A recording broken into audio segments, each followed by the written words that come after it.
Assalamualaikum warahmatullahi wabarakatuh. Perkenalkan, nama saya Ogi. Jadi pada video ini saya akan menjelaskan bagaimana melakukan perhitungan uji normalitas Kolmogorov-Smirnov menggunakan Excel. Jadi kita akan menghitung secara manual menggunakan Excel dari uji normalitas Kolmogorov-Smirnov. Nanti hasilnya kita bandingkan dengan menggunakan software StatCal dan SPSS. Nah, teman-teman, modul file-file yang ada di video ini, teman-teman bisa download gratis di sini, www.statcomat.com. Teman-teman bisa download materinya yang ini dia, perhitungan uji normalitas Kolmogorov-Smirnov menggunakan Excel disertai perbandingan hasil dengan StatCal dan SPSS. Download gratis. Kemudian StatCal bisa di-download gratis di www.statcal.org. Teman-teman bisa download di bagian ini. Dan juga nih channel YouTube saya namanya StatComat, dibantu subscribe ya. Oke, terima kasih. Nah, kita mulai aja langsung ke contoh kasusnya. Jadi ini modulnya nanti teman-teman bisa download ya. Jadi soalnya seperti ini. Misalkan seorang mahasiswa semester 8 sedang menyusun tugas akhir dan baru saja mengumpulkan data sampel mengenai nilai ujian matematika kelas 6 SD sebanyak 16 orang. Jadi ada seseorang mahasiswa semester 8 gitu, dia mengumpulkan nilai matematika dari 16 siswa. Nah, ini contoh datanya fiktif aja. Jadi ini namanya ada A, B, sampai namanya Q. Contoh, orang yang bernama A nilai matematikanya 40. Orang yang bernama B nilai matematikanya 50. Sampai dengan orang yang ke-16, siswa yang ke-16.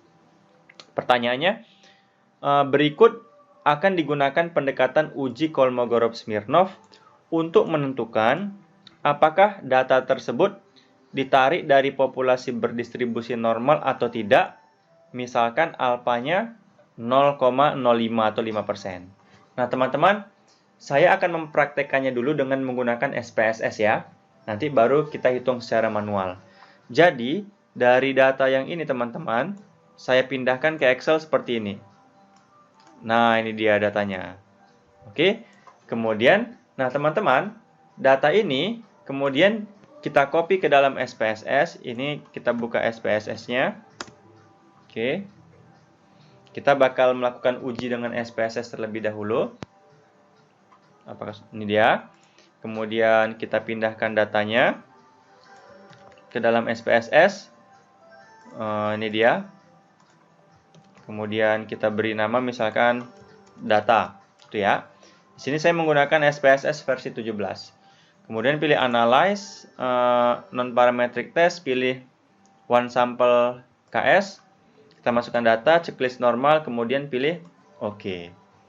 Nah, ini hasil dari uji normalitasnya. Coba kita pindahkan ke Word. Misalkan kita pindahkan ke sini. Ini dia. Jadi, dari tabel ini, yang ini kita lihat.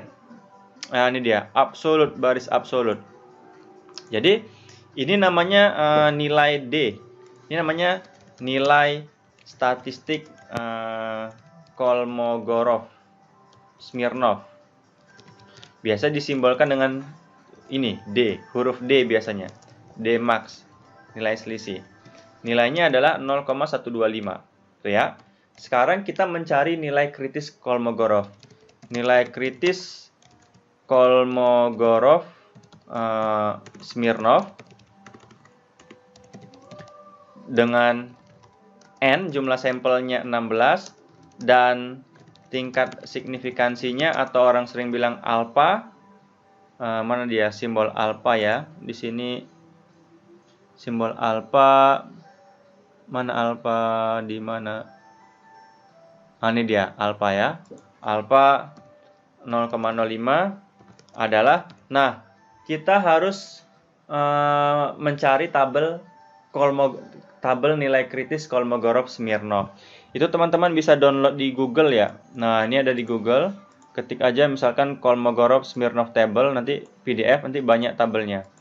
Nah, di sini saya sudah dapat tabelnya. Teman-teman nanti bisa di dalam file yang di-download nanti ada. Teman-teman bisa download di situ aja. Jadi, tadi kan N-nya 16 ya. N-nya 16, kemudian alfanya 0,05, 5%. Berarti ini dia. Jadi, baris ke-16 alfanya ini dapatlah nilainya 0,328. Itu ya. Jadi, nilai kritisnya 0,328. Kita pindahkan di sini. 0,328. Nah, pengambilan keputusannya jika Dmax tuh lebih kecil daripada D kritis gitu. D kritis maka data berdistribusi normal gitu. Tapi kalau jika Dmax itu kan lebih besar dari D kritis,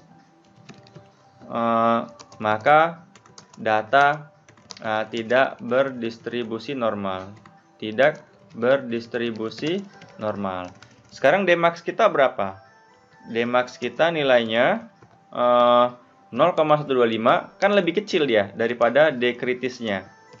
Kritisnya 0,328. Artinya data nilai matematika tersebut, nilai matematika ditarik dari populasi yang berdistribusi normal, atau data berdistribusi normal bisa juga seperti itu. Oke, ini kan kita mengerjakannya menggunakan SPSS. Coba kita gunakan StatCal ya. Kalau kita gunakan StatCal, kita jalankan StatCal-nya terlebih dahulu. Kita tunggu dulu sampai muncul browsernya. Oke, sudah muncul StatCal-nya, kita tunggu.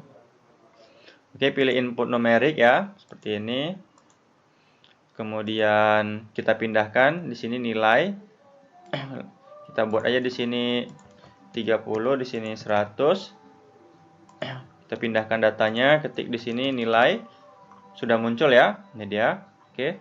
Kemudian pilih statistik, pilih test of normality. Kalau di StatCal ada banyak uji normalitas yang disediakan ya. Tapi kita pilih Kolmogorov-Smirnov-nya aja. Lagi proses mencetak hasil ya. Nah, ini dia. Nah, kita lihat Kolmogorov-Smirnov bagian yang asimptotik ya.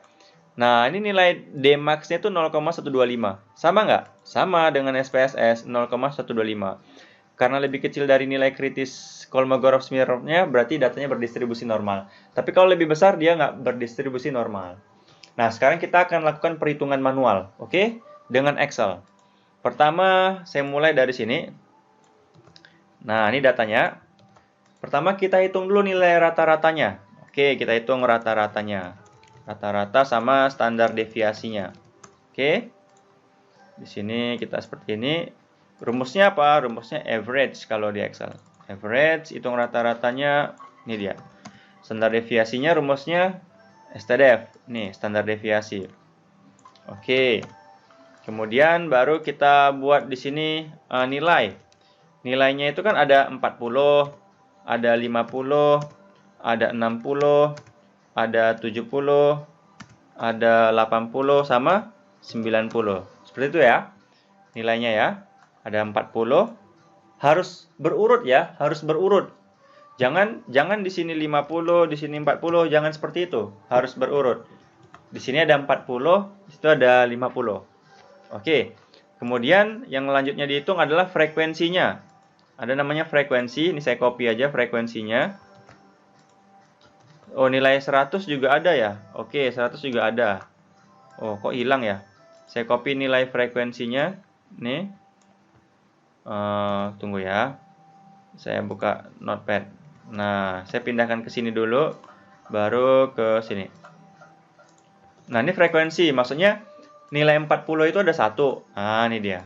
Nilai 50 ada 2. Ini dia. 1, 2. Nilai 70 ada 4. 1, 2, 3, 4.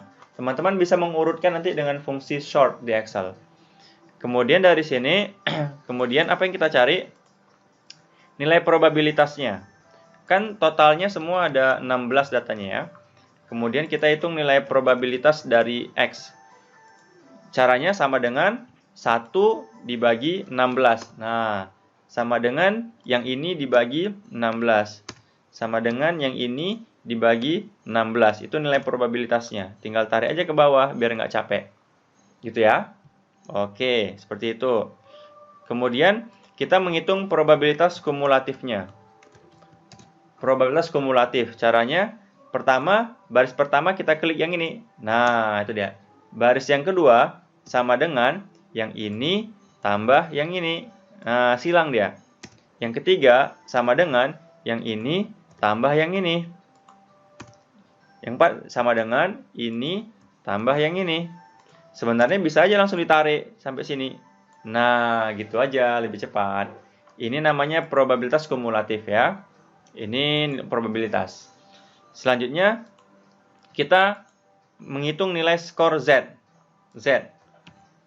Nilai skor Z itu kita hitung rumusnya seperti ini. Sama dengan buka kurung, skor yang X ini, klik yang ini, kurang rata-ratanya. Jangan lupa ini kita blok. Yang ini kita blok, tekan F4. Kemudian tutup kurung dibagi standar deviasinya. Nih. Oke, kita blok, tekan F4. Enter. Nah, ini udah dapat. Gitu dia. Oke, habis dari sini kita menghitung nilai probabilitas kumulatif dari Z-nya. Simbolnya itu FZ seperti itu.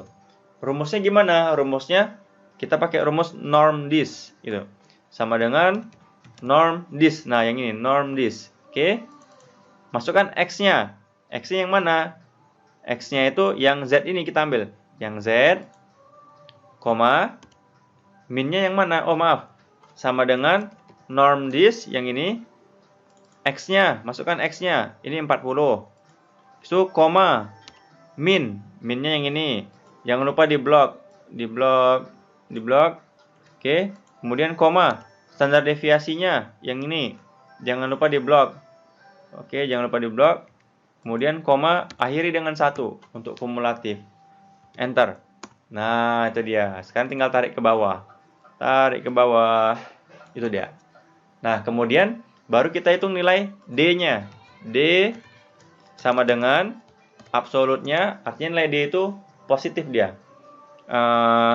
Fx dikurang Fz. Nah, ini nilai D-nya. Oke. Jadi cara hitung D-nya sama dengan absolut, buka kurung, yang ini dikurang sama yang ini. Nah, itu dia. Tutup kurung, enter. Sekarang tinggal tarik ke bawah. Nah, dari sini barulah kita nyari nilai D max-nya. D max itu yang paling besar di sini. Sama dengan maksimum, cari yang paling besar, tarik ke bawah, kemudian enter. Dapatlah dia, ini dia D max-nya. Inilah namanya nilai statistik Kolmogorov-Smirnov. Nilai statistik Kolmogorov-Smirnov kan sudah kita cari nih. Nah, ini dia. Selanjutnya dibandingkan dengan nilai kritis Kolmogorov-Smirnov. Kita download tabelnya itu di Google. Nah, ada di Google gitu. Di Google ada. Kemudian, jadi nilai kritis Kolmogorov-Smirnov itu ditentukan jumlah sampelnya sama alfanya. Jadi kita lihat kalau jumlah sampelnya 16, alfanya 5%, maka nilai kritis Kolmogorov-Smirnovnya 0,328. Gitu ya. Gimana kalau N-nya? Ini kan N-nya 16, oke ada. Tapi gimana kalau N-nya itu 40? Sementara ini kan sampai 35. Gimana kalau N-nya 40? Kalau N-nya 40, kita pakai rumus yang ini. 1,36 per akar N. Jadi kalau misalkan N-nya 40, misalkan kalau N-nya 40, maka nilai kritis Kolmogorov-Smirnovnya sama dengan 1,36. 36 kan, kita lihat yang tadi. Ya, 1,36. Kemudian dibagi, buka kurung, SQRT 1,36 dibagi akar itu kan SQRT 40. Nah, dapatlah nih nilai kritis Kolmogorovnya 0,215, seperti itu dia. Karena kan di tabel ini kan sampai 35. Kalau over dari 35 baru pakai pendekatan yang ini. Oke teman-teman, mudah-mudahan sudah paham ya bagaimana cara menghitung manual uji Kolmogorov Smirnov. Semoga bermanfaat. Assalamualaikum warahmatullahi wabarakatuh.